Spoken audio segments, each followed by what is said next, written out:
Hello and welcome to Milestone Focus Project Summary. My name is Joseph S. Kokoi, and the course is Enterprise Risk Management. Professor Bernard Jones, CBCP. By the way of introduction, this presentation summarizes the key findings from the course Project Milestone 1, Milestone 2, and Milestone 3.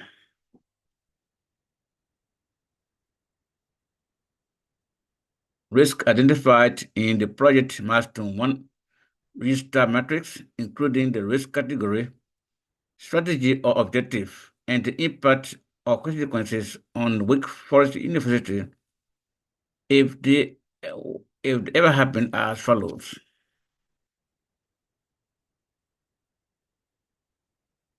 Risk category 1, financial risk. And risk identified is endowment payment. And the description is low endowment income. Impact is low student enrollment, decrease in university spending. Proposed mitigation is to hedge within the portfolio using derivatives to reduce tail risk. Tail risk is a form of portfolio risk that arises when an investment deviates three standard deviations from the normal distribution.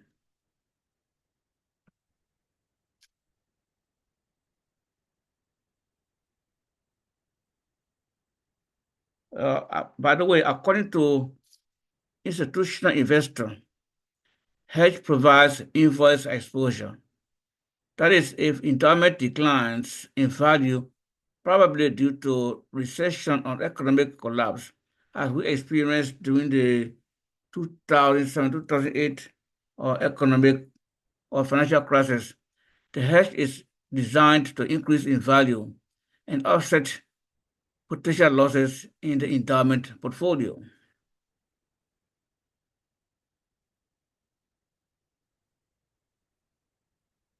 The next category is legal risk. And risk identified is statutory or regulatory compliance. And the description is keeping up with the large number and rapidly changing regulations. Impact is a reduction in revenue.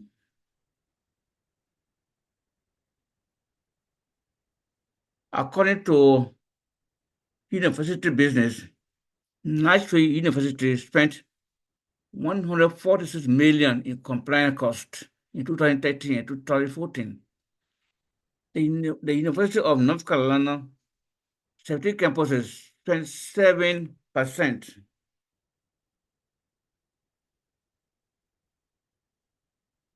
7% of the total campus operating expenses on the compliance cost.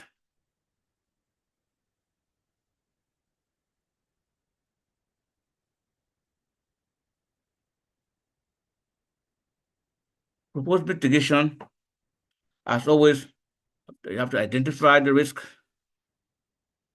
and that or what we call risk assessment that involves identifying and rating the risk, and then put into perspective the control to mitigate the risk.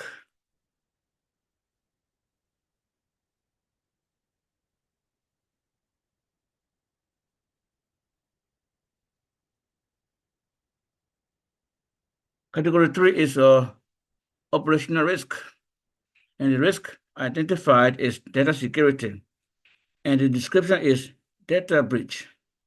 What impact does it have?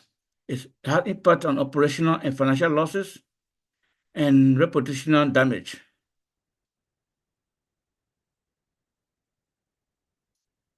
Proposed mitigation: hire and train cybersecurity staff and pay them well. Regular recurrent training on data security.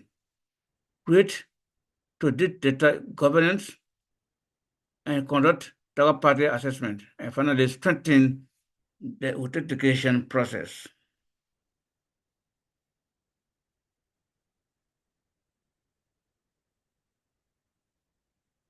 The next category is reputational risk.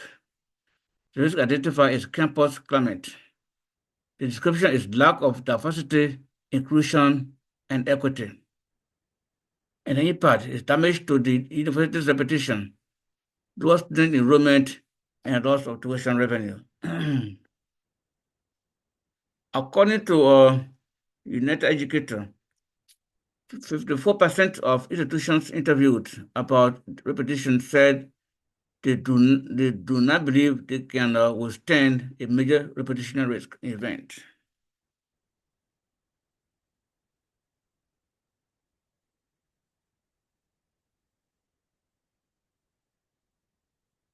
Part 2, risk assessment. In this,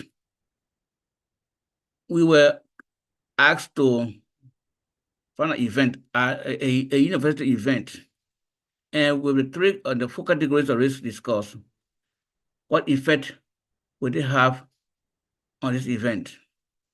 And for our purpose, we chose new student convocation. And the financial risk associated with such event is damage to property. The legal risk is safety incidents, such as slip or fall.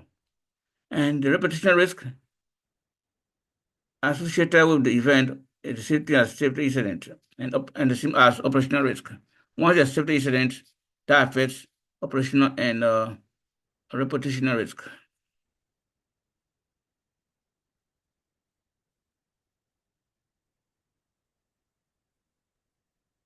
Then look at for the risk we took was low risk event.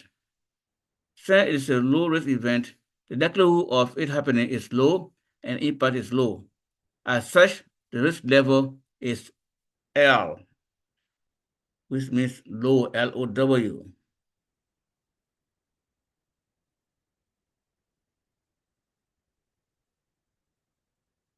Since the risk identified is a low risk level, there's no further action required.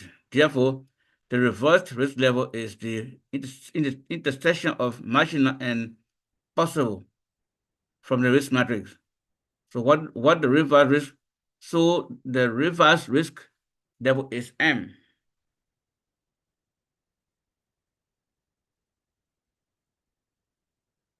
As you can see from the risk matrix, we have a probability, severity, remote, possible, and likely. Those are the column headings. On the row side, you have negligible, marginal, and catastrophic. So because the event we took is a low event, so it is the intersection of marginal and probability will be the next, will be the revised risk level.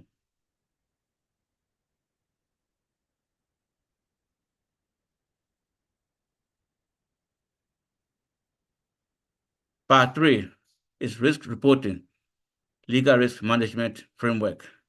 We look at the components of legal risk management. One is to identify, to assess, to control, and to monitor and report.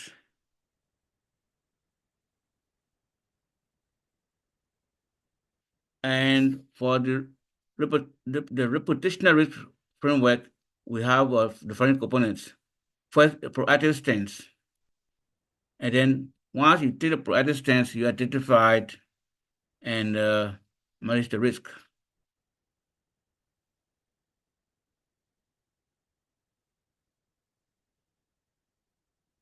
And last page is the reference page. Thank you for watching.